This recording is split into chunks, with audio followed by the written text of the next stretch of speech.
Good afternoon, good evening, good morning, good whatever time of the day it is in your particular part of the world. I'm Melanie and I'm back today with part 2 of the Past Life, Past Lessons reading.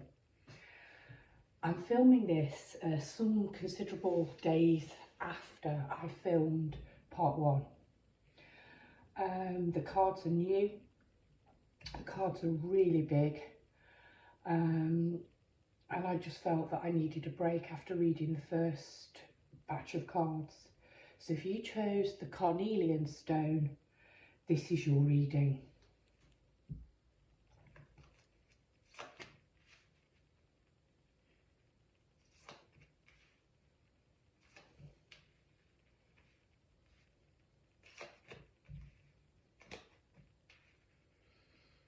Okay, pile number 2.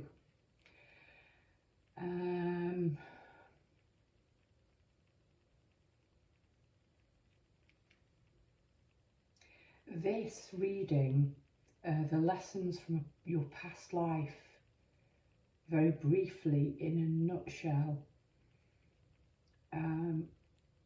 You've been a seeker in the past.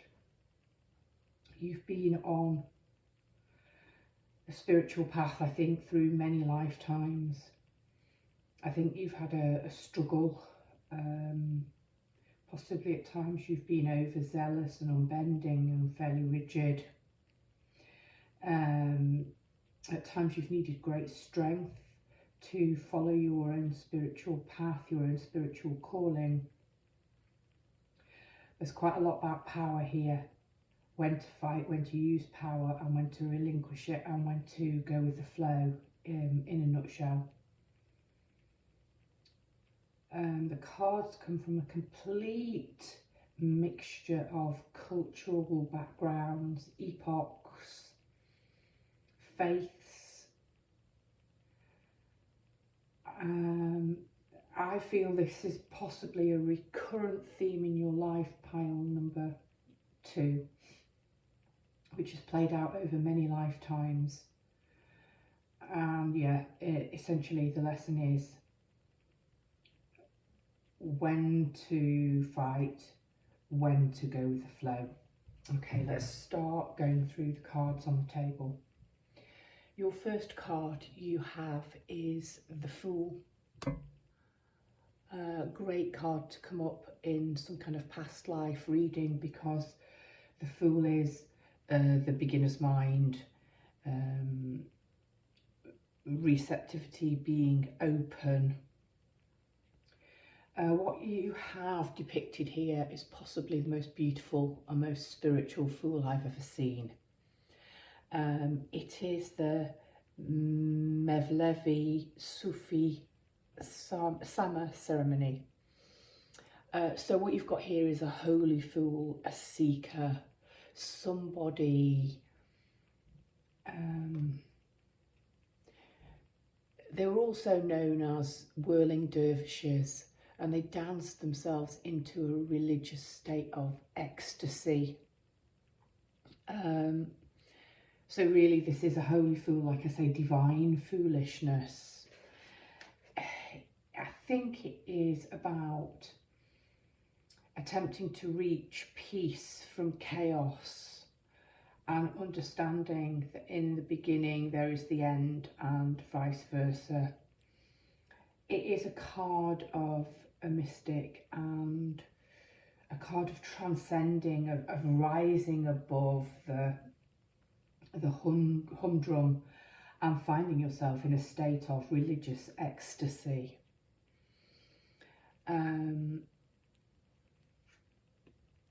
Listening to music, drumming, poetry can all bring about a state of altered consciousness. You know, it's a new day, it's a new dawn. So I think you have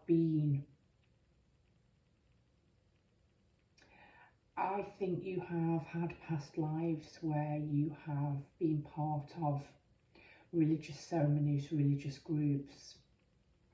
where dance, where music, where poetry have been used in an attempt to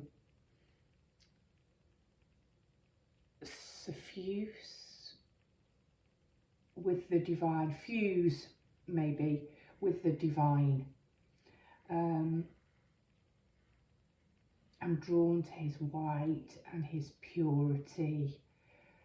Here he's depicted dancing alone. It's his journey, it's his solo journey.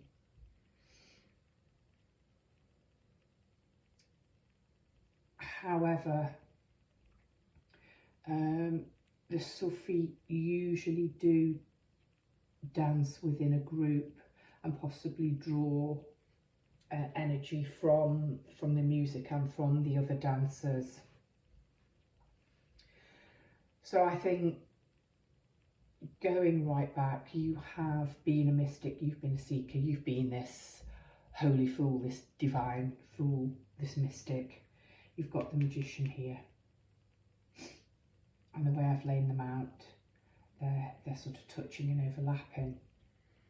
However, when we move on to your next card, it's like you hit a brick wall. You set off on this journey where you are open-eyed in awe and wonder of the world of mysticism and the beauty and the desire to throw yourself into it and to lose yourself. And possibly this has led to an overzealousness which in past lives has caused you to hit this brick wall. Usually the Eight of Swords is about a self-imposed sort of prison, feeling trapped. However,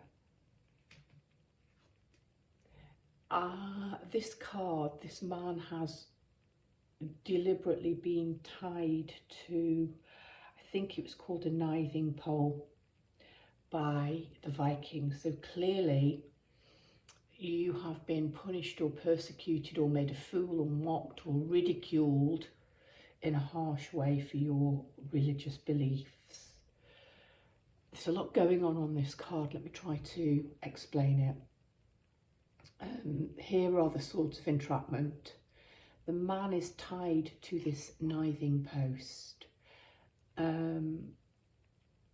We've got red thread, and from the red thread are dangling some runic symbols. They're the runes of Isa, which is ice, Perthro, which is secrets, and Hagalaz, which is hailstorm or challenges. So I feel somebody has bound you, possibly by magic, in an attempt to keep you trapped, keep you frozen in ice, keep you beaten down. However, you've got all of these red threads and you've got these two ravens of Odin, Hugin and Munin, thought and memory. And they're pulling at these red threads to try and untangle this web which is woven around you, keeping you stuck in this very frozen landscape. As you can see, you appear to be some kind of a warrior. There are tattoos all across the upper arms and the shoulders. The man is heavily tied. Usually there is no other restriction, possibly a blindfold and maybe hands bound lightly behind someone's back, often a maiden, often a female.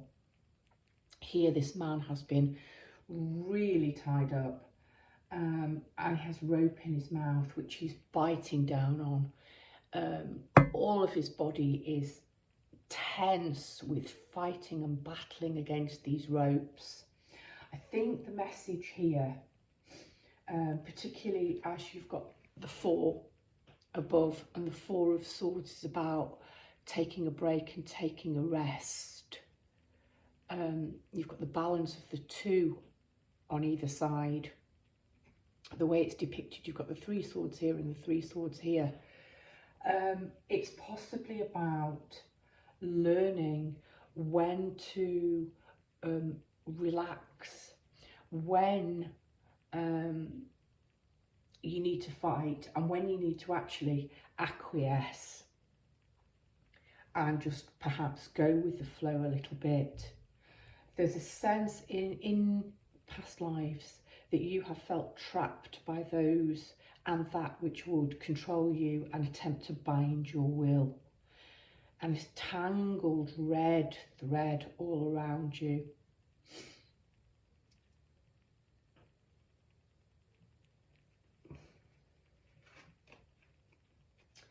Already I feel that possibly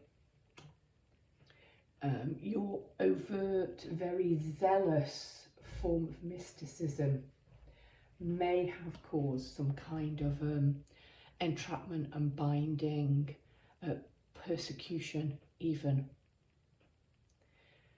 And a possible past life lesson is that you do not need to impose your beliefs or your will on others, because you've got justice and you've got strength.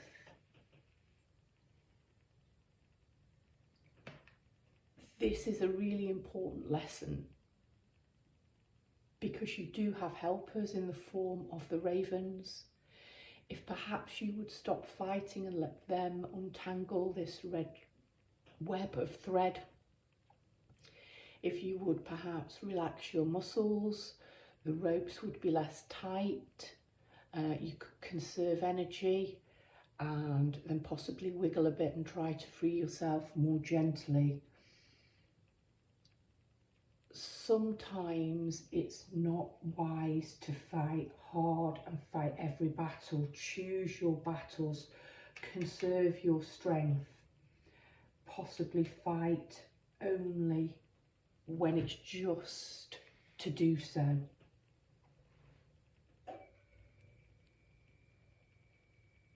There's so much in that card. I'm so drawn to that card, and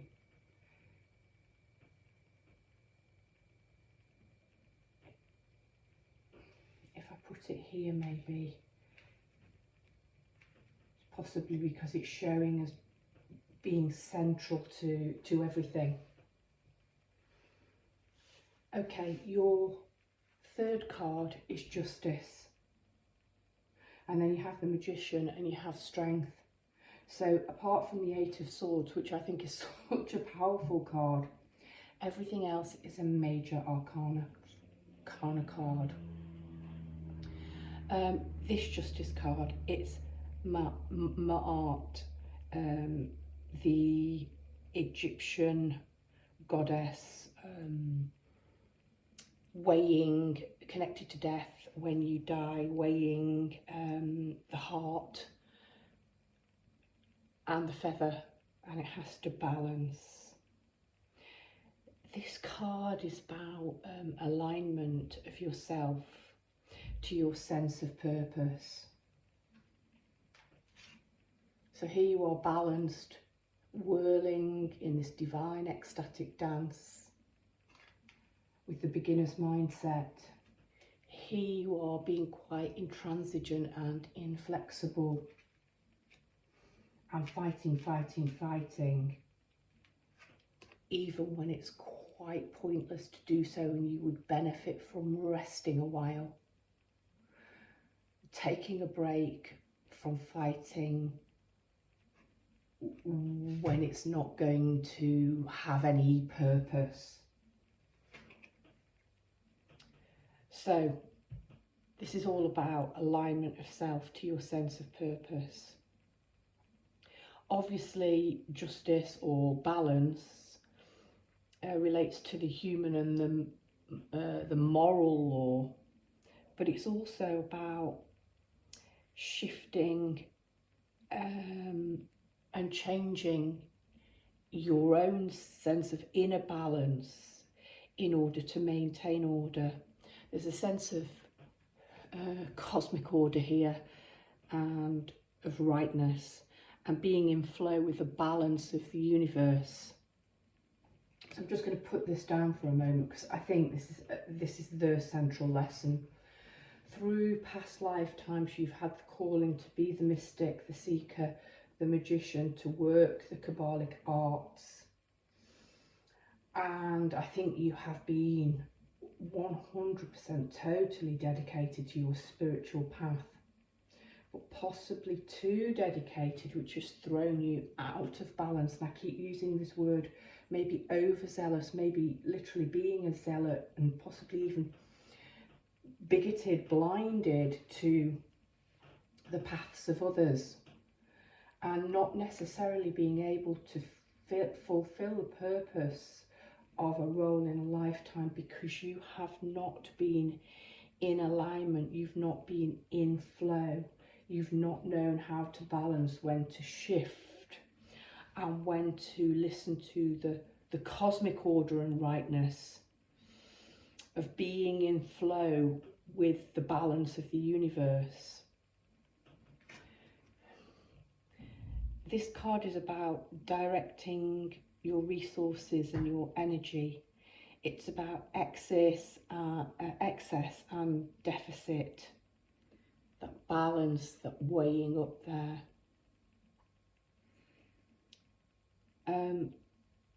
It's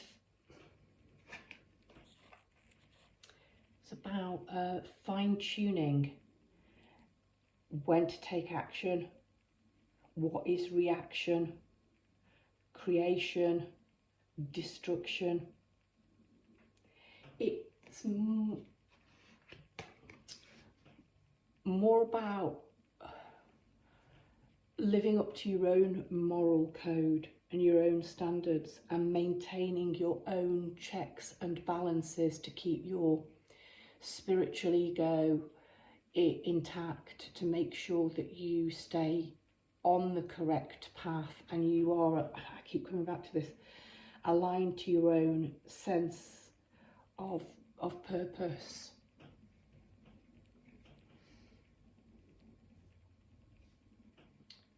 The idea that on death, the Egyptian idea that on death, Ma'at would weigh your heart, and if it was heavier than a feather, you would not be able to go on to the afterlife.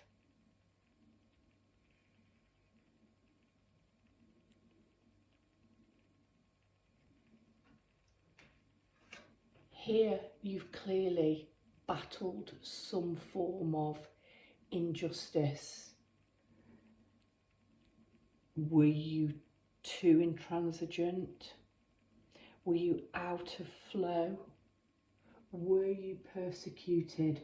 Have you suffered unnecessarily and sacrificed unnecessarily?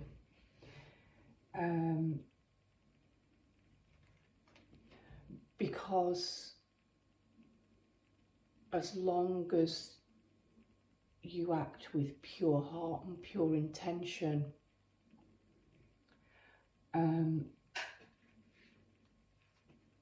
it doesn't matter how man sees you. It only matters that you take right action according to your own beliefs and those of the universe.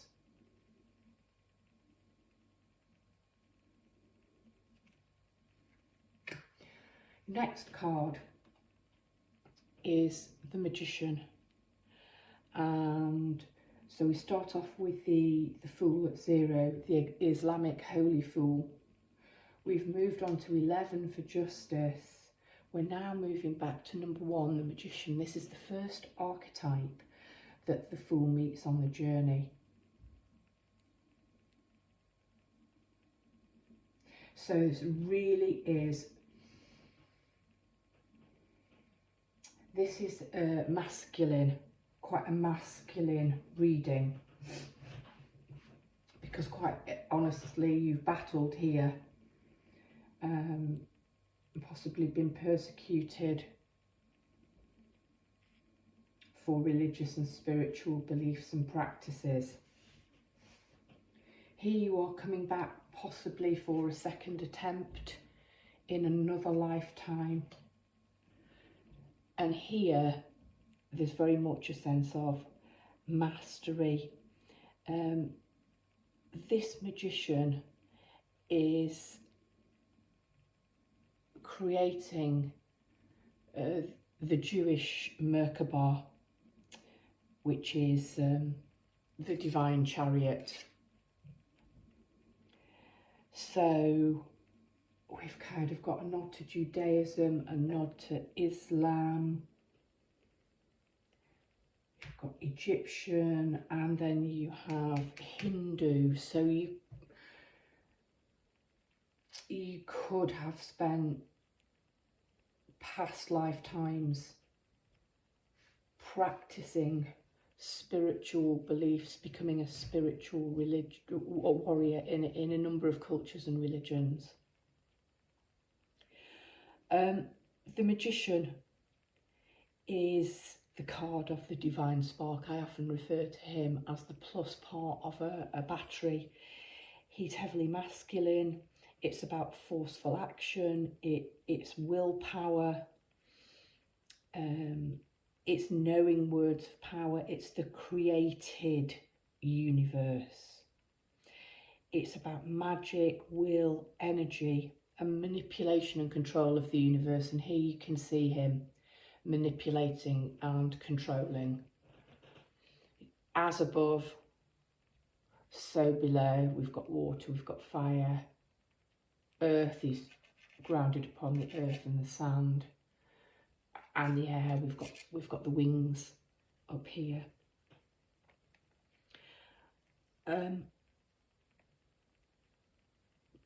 This is about, here, beginner's mindset, being open to anything, going with flow, being influenced by music, chant, drums, open to anything. This is having a little bit more control and speaking that which you wish to be into power. You seem to have learned more here.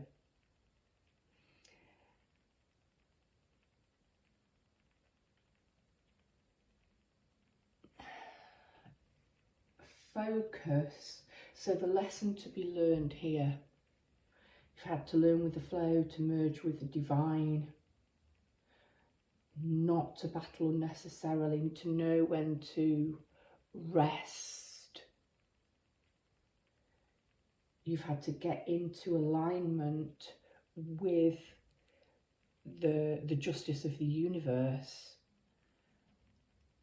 the cosmic order and rightness of things. But know that you are capable of conscious manipulation and control. Focus, effort and will. This is a card of being a powerful, magical manifester who has all of the tools, all of the magic words of power at your disposal. And finally, pile number 2, it's about remembering that you have the strength to call upon and to use all of these skills. I find this strength card really interesting. Depicted on it is the Hindu goddess, and it's a festival for her. It's the Durga Puja. This is power and strength over your adversity, over your adversary, but actually learning that your biggest adversary is yourself. And here she's not seeking to tame the beast, but she's seeking to become one with it. It's taming, it's tempering the dangerous aspects of yourself. Taming and tempering, and that's above balance. And here she's got these two scales, and they have to be balanced equally. These two mindsets have to be balanced.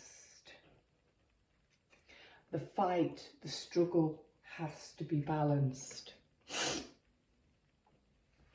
Okay, so strength here. She is the bringer of victory.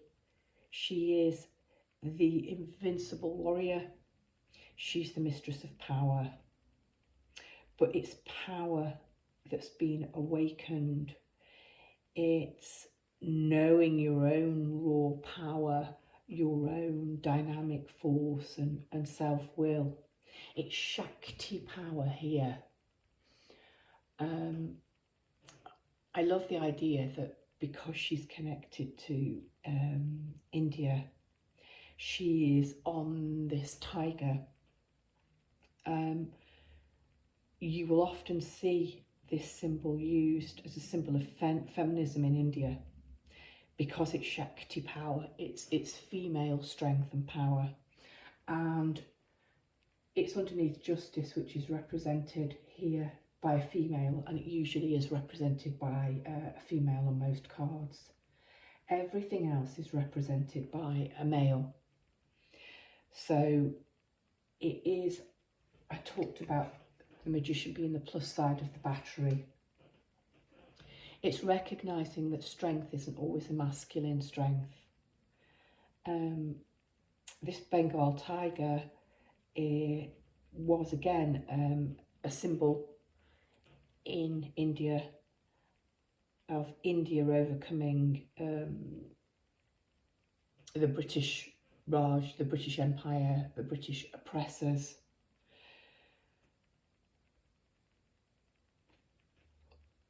It's becoming a channel to purpose, fighting divine, fighting darkness, I suppose. So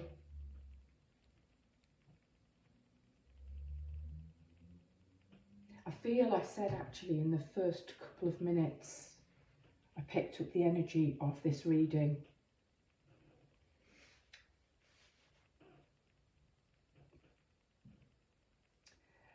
This reading reminds you that you've been a spiritual seeker, you've been a spiritual adept, actually, in many lifetimes, across many cultures, I think. And to remember that and to step into your own spiritual power and to be aware of that. But there are reminders here in these three cards that you must seek perhaps to balance the spiritual with the temporal.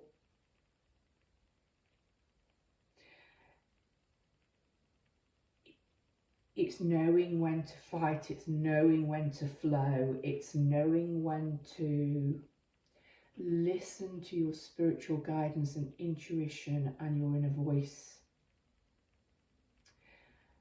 I think there's a warning not to allow ego to override, or spiritual ego even, to override a sense of purpose.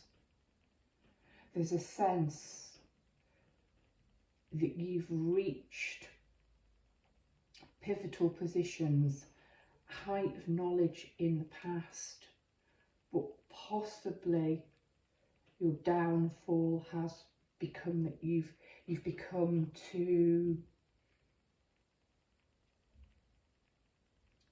entrenched. I can't find the word, that because I'm seeing an image in my mind. You've become too absorbed, you've begun to believe too much in your own power, and that's been your downfall. You started with the purest of intentions in past lives, you became incredibly adept, you started, as I say, with the best of intentions, but possibly you've been tripped and trapped by ego. Possibly you've become too unbending, And I'm thinking here of the story of Galileo, when he retracted his belief that the earth was round. He didn't retract his belief, he said he was wrong in order to live. Later, when he was in a safer place and others started to come round to his way of thinking, he asserted it again. He never believed he was wrong, but he recanted in order to survive. I've got a feeling that he didn't recant and wait for a better time. Galileo's theory was proven correct, even within his own lifetime, and I suppose he got to have the last laugh at the people who tried to force him to suggest that he was somehow evil in suggesting that everything did not revolve around the earth and man.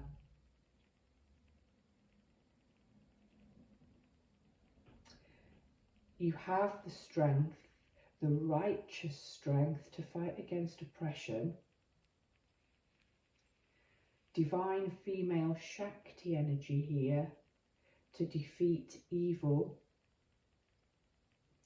and to remember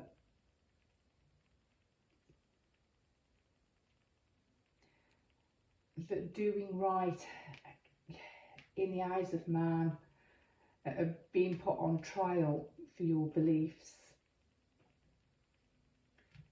The only person you need to get yourself right with is yourself, and the divine and spirit will see you and know the truth of your actions. You don't have to prove yourself to the unenlightened.